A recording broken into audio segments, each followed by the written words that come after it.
읽겠습니다.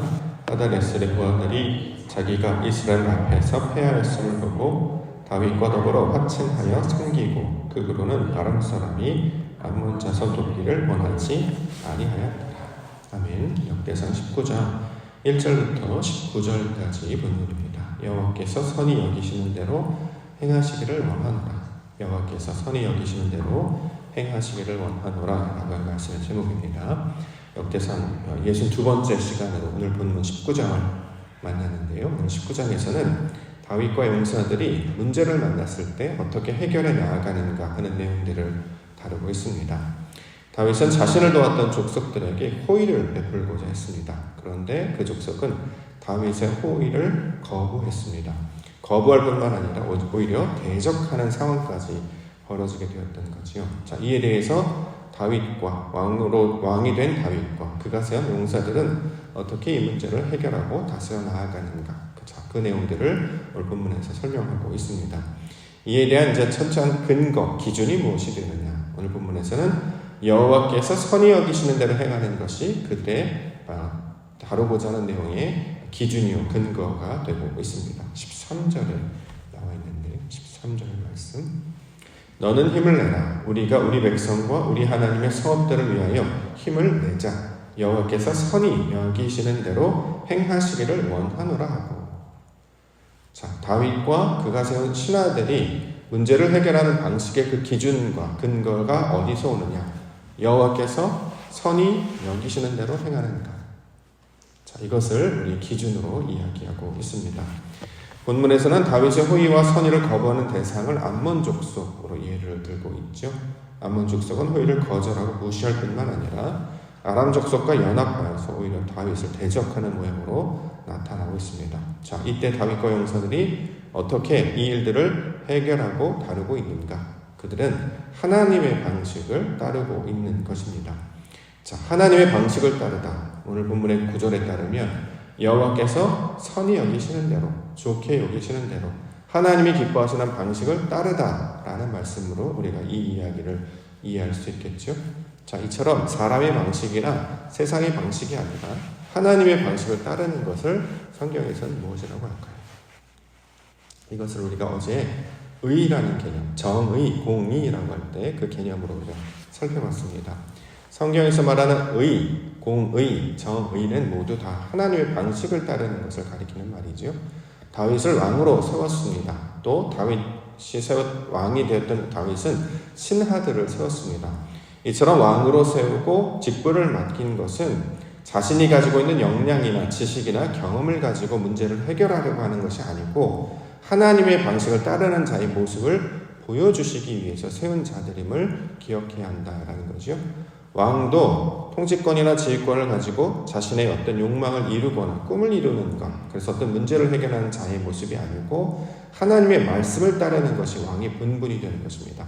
신하들도 마찬가지가 되겠죠. 자기 뜻대로 하는 것이 아니라 왕의 뜻, 왕과 마음을 합하여서 왕이 원하는 대로 행하는 것이 바로 신하들이 감당해야 될 내용인데, 오늘 본문에서는 왕도 신하도 그들의 주인 되신 여호와께서 선히 여기시는 대로 행하는 것이 그들의 문제 해결의 방식이었음을 우리가 이제 설명하고 있습니다.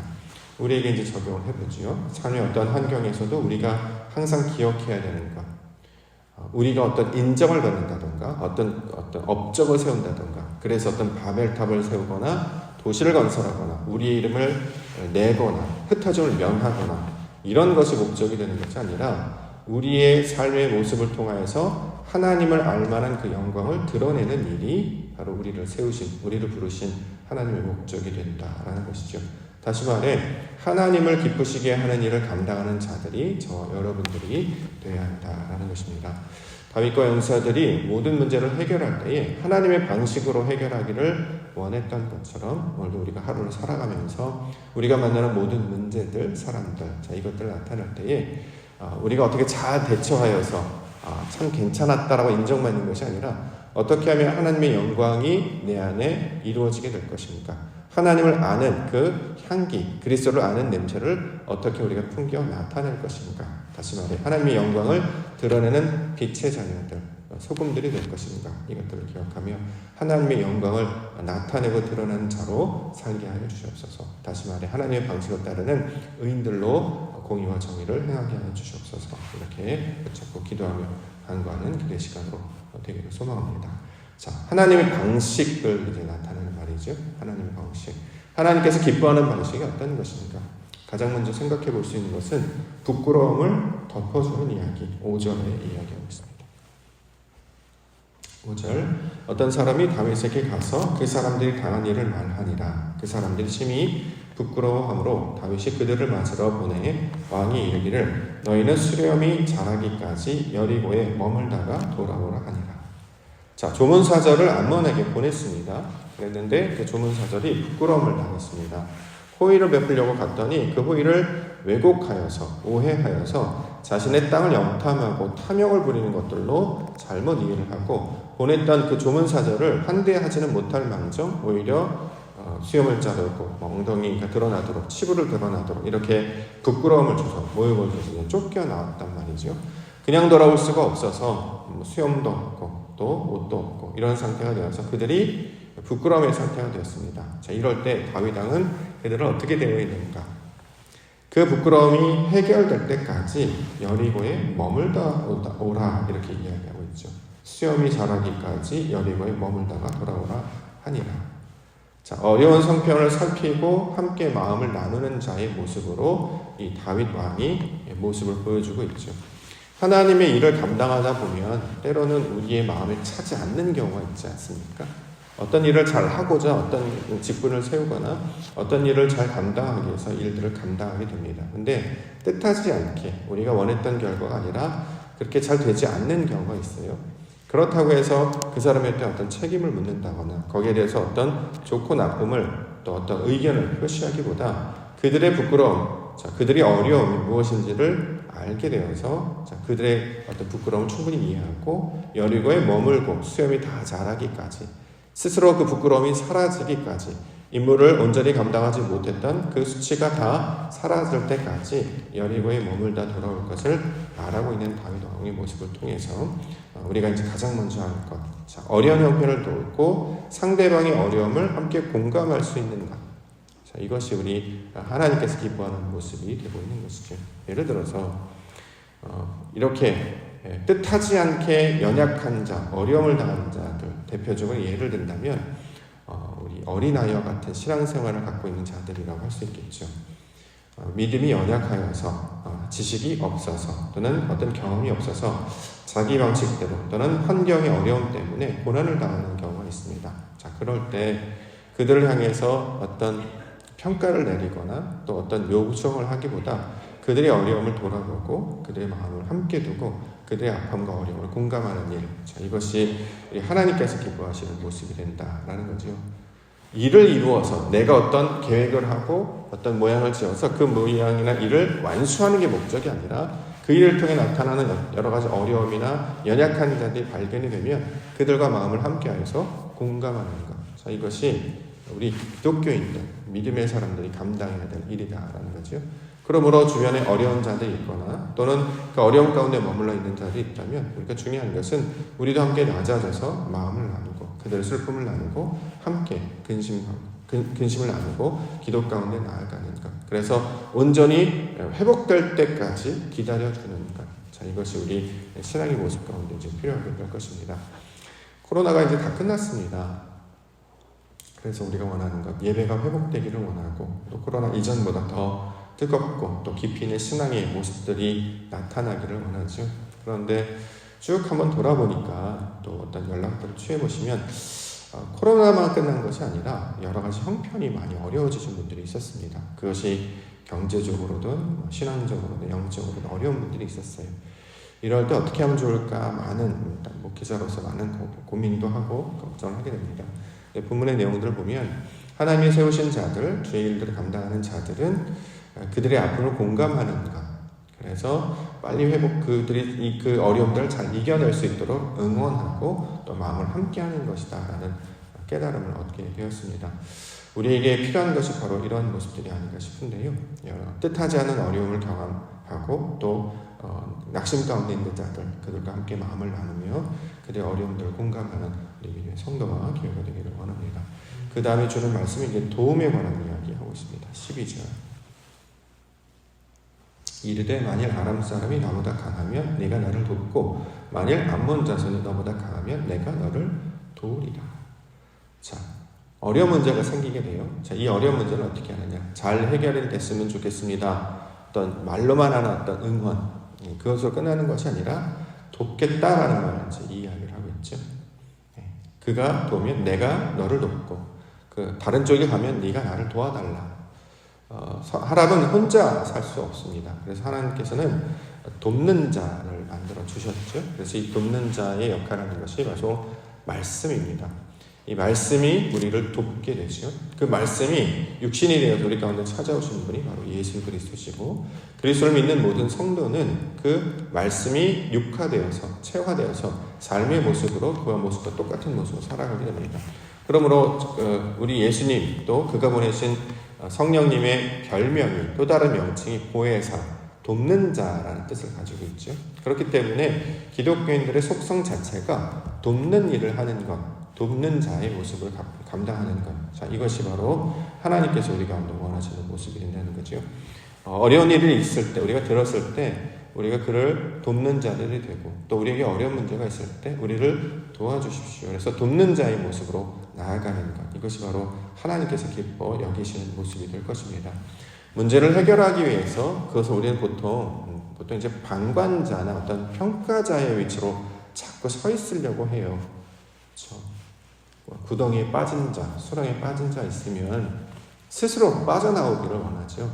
경제적으로 어렵거나 삶이 어렵거나 왜 그걸 극복하지 못하느냐, 이겨내라, 힘을 내라, 이렇게 말로만 할 때가 있거나 이렇게 지켜볼 때가 있는데, 실제로 하나님이 도우심은 그를 지켜보거나 판단하는 입장에 서 있는 것이 아니라 직접 우리 가운데 찾아오셔서 우리의 어려움 그 깊은 곳에 뛰어드시고, 그가 모든 수렁의 어떤 더러움들을 다 몸에 감당하시고 우리를 그곳에서 이제 건져내셨던 것을 도움의 모습으로, 구원의 모습으로 보여주셨던 것이죠. 우리가 이제 그 지경까지 나아갈 수는 없겠습니다만, 일단 마음을 같이 하고 그들의 어려움과 부끄러움이 무엇인지를 함께 공감하여 힘을 나누고, 더 나아가 항상 돕는 자의 입장으로 선다고 하면 그것이 바로 우리 가운데 하나님께서 기뻐하시는 신앙의 모습이 될 것입니다. 왜 저렇게 해? 왜 저거밖에 못해? 왜 그렇게 하는 것이야? 라고 하는 것이 아니라 어떻게 도우면 힘을 낼 수 있을까? 그치? 어떻게 하면 그가 이겨낼 수 있을까? 그래서 그가 못하는 것들을 돕는 것, 이런 부분들이 좋죠. 보통 보면 어떤 일들을 감당할 때 눈에 이제 보여요. 이것도 좀 잘하면 좋겠고 저것도 잘하면 좋겠고. 근데 사람이라는 게 한계가 있고 모든 걸 다 잘할 수 없기 때문에 분명히 연약한 부분이 이제 보이게 됩니다. 근데 그 연약한 부분이 보이면 그것은 우리가 감당해야 될 몫이라는 걸 잊지 말아야 된다라는 거죠. 공격도 잘하고 수비도 잘하고 뭣도 잘하고 이런 경우는 거의 없습니다. 자, 그렇죠? 한쪽이 잘하게 되면 다른 부분을 채우기 위해서 필요한 부분들을 감당해 나아가는 것. 그래서 이것을 우리가 이제 몸된 교회를 따르면 이제 지체로 이제 표현하기도 하는데요. 내가 그 어려운 부분들, 보지 못하는 부분들, 자, 이것들을 감당해 나아갈 때 하나님이 기뻐하는 모습이 될 것입니다. 그래서 왜 이것이 안 돼 있느냐, 왜 저것을 감당해야 된다. 그래서 자기가 어떤 뭐랄까요, 인도자나 지도자나 평가자의 위치가 아니라 항상 돕는 자의 모습을 통해서 우리가 어려움들을 함께 나누어 나아갈 때, 자, 이것이 바로 하나님께서 기뻐 여기시는 신앙의 모습이 될 것입니다. 자, 마지막으로는 맞서다라는 말인데요. 17절. 어떤 사람이 다윗에게 전함에 다윗이 온 이스라엘을 모으고 요단을 건너 아람 사람에게 이르러 그들을 향하여 진을 치니라. 다윗이 아람 사람을 향하여 진을 치매 그들이 다윗과 맞서 싸웠다. 결국 이제 다윗이 아람 사람을 물리치는 이야기를 하고 있어요. 어떤 일을 이제 이야기하냐면, 본문에는 이제 암몬 족속과 아람 족속을 이방 족속, 자, 그들을 대적하는 족속으로 우리 가운데 설명을 하고 있는데, 이걸 우리가 의미로 받아들여서 상징으로 이해하기도 했죠. 이방 족속을 가리키는 말이기도 하겠지만, 중요한 것은 우리 안에 나타나 있는 그런 신앙적인 태도를 나타내는 말입니다. 어떤 뜻이냐면, 하나님의 말씀, 하나님의 호의, 하나님의 선의를 왜곡하여서 그것을 거절하는 모습을 이렇게 이제 표현한다는 거죠. 우리 신앙도 여기에 그대로 남아져 있죠. 우리는 어떤 다른 쪽에서 이야기가 나오면 하나님께서 어떤 요청이 나오면 이것을 한 번에 아멘으로 잘 받지 않습니다. 가장 먼저 이렇게 거절하죠. 가장 먼저. 우리 아이가 자주 쓰는 표현인데요. 뭘 말만 하면 무조건 싫어. 맨날 요즘에 입에 달고 살아요. 밥 먹자. 싫어. 일어나자. 싫어. 이제 조금 아이가 커서 그런가 뭐 네라고 얘기하는 것보다 싫어를 더 많이 하는 것 같아요. 그러면서 이제 이 모습과 좀 비슷하다 이런 생각을 했습니다. 우리도 하나님께서 뭔가 우리에게 뭔가를 주시려고 하거나 보여주실 때 흔쾌히 받아들이는 경우는 많지 않은 것 같습니다. 왜 그러냐면 우리의 판단이 남아져 있기 때문이죠. 내가 생각할 때는 그건 아닌 것 같은데 이렇게 생각하기 때문에 우리는 노라는 말을 먼저 하죠. 근데 나중에 지켜보면 이걸 하나님이 주시는 말씀으로 이제 해석을 해보면 우리에게 필요하니까 들리는 말인데 우리는 한 번도 어떤 다른 것에 대해서 100% 연합해 본 적이 없죠. 항상 내가 항상 남아있어야 되지 않겠습니까? 내가 모든 걸 다 갖춘다 그러면 굉장히 모욕적으로 여기죠. 수치스럽게 여기기 때문에 나의 이름이 조금이라도 남아있고 자기가 살아있기를 원하지 나는 없고 그 다른 것만 드러나는 것을 본성적으로 굉장히 불편해합니다. 그런데 그리스도께서는 우리 가운데 찾아오셔서 우리의 연약함의 모든 것을 감당을 해주셨거든요. 근데 그 모습을 우리는 닮으라는 것인데 우리는 계속 그것을 거부해 나아갑니다. 이럴 때에 다윗은 암몬 족속과 아람 족속을 맞섰습니다. 진을 쳐서 그 연약함, 불순종, 또 믿지 아니하는 것, 거절하는 태도, 대적하는 태도 그것들을 대적하여서 정복하여 이기며 나아갔던 것이죠. 우리가 가지고 있는 옛 습관들, 옛 성품들은 계속 같이 가는 경우가 있는데 이걸 끊어내야 한다는 것입니다. 불순종의 마음, 연약한 어떤 옛사람의 모습들 이거를 계속 짊어지고 간다면 어렸을 적부터 했던 모습들을 계속 지금까지 갖고 온다면 지금 우리가 이제 그런 얘기하잖아요. 유치하다, 어린아이 같다 이제 이런 말인데 신앙도 성숙하고 성장한 모습이 된다고 한다면 하나님이 기뻐하시는 모습은 가꾸어 나아가고 계속 영향을 받아서 우리 안에 이렇게 몸으로 익히되 어릴 적 모습, 소위 말하는 그 신앙의 초보의 단계에 머물러 있는 옛사람의 모습, 성품적인 모습을 끊어내야 되지 않겠습니까? 암몬과 아람 족속들을 끊어내서 하나님의 백성으로 온전히 변화되어야 될 것인데 이것들을 끊어내지 못해서 계속해서 끌어가지고 오는 그 모습들을 암몬, 아람, 블레셋 같은 족속들로 설명하고 있다라는 거죠. 하나님이 기뻐하시는 것은 이것들을 끊어내서 거룩한 자녀들로 바뀌게 되는 것입니다. 그래서 우리에게 이제 적용하면 하나님께서 어떤 걸 요구할 때 우리가 예라고 하는 상태가 되는 것. 이전에 무조건 싫어, 아니요, 생각해보고요, 기도해보고요. 늘 이런 걸로 자신의 어떤 정체성을 어느 정도 입지를 다져나가는 것. 이거 항상 이해해서 어떤 사람이 이야기를 하면 제 생각에는, 제 뜻에는 그래서 그것에 옳은 것이 중요한 것인지를 따지기보다 무조건 먼저 반대부터 하고 나오는 그런 모습들을 옛사람의 모습, 이방 족속의 모습, 우리의 신앙의 모습들을 설명을 하고 있는 것이죠. 자, 하나님께서 선히 여기시는 것은 그런 육신적 본성들이 다 제거되어 거룩한 모습에 이르는 지경까지 나아가는 것입니다. 하나님이 기뻐하시는 뜻대로 살아가겠다고 하는 사람들은 모든 것들을 하나님의 뜻으로 받아들입니다. 그렇기 때문에 순종이 나오고 믿음이 나오게 된다는 거죠. 거기 가운데 사람의 생각이 남아있으면 순종이 나올 수 없습니다. 생각해보고요. 그러면 항상 시간이 이제 미뤄지게 되거나 다시 이스라엘 백성들처럼 광야를 방황하는 가나안으로 넘어가지 못하고 40년 동안이나 광야를 계속 이렇게 방황하면서 마침내 그곳 가운데 머물러 끝나는 그런 역사들을 우리가 이제 기억하고 있게 되는 것이죠. 우리가 이제 매년마다 교회 선언을 정하고 또 믿음의 어떤 분량이나 나아갈 방향들을 정해서 나아간다면 그것을 우리가 잘 받아들이고 이것을 우리가 기도 제목 삼고 더 나아가 우리의 몸에 익혀서 이 믿음의 진보와 성장이 일어나는 우리 성도와 교회가 되기를 원합니다. 마침내 하나님 옛사람의 모습들, 옛습관의 모습들 이거 끊어내게 하여 주시옵소서. 어릴 적, 과거, 옛습관, 육신의 모습들 다 끊어내서 하나님께서 기뻐하시는 그 그리스도의 분량과 지경까지 성장하며 하나님이 기뻐하시는 모습들로 자라게 하여 주시옵소서. 그 가운데 나아가심으로 하나님의 뜻을 이루어 가시는 우리 공의로운 주의 백성들 되시기를 주의 이름으로 간절히 축원합니다.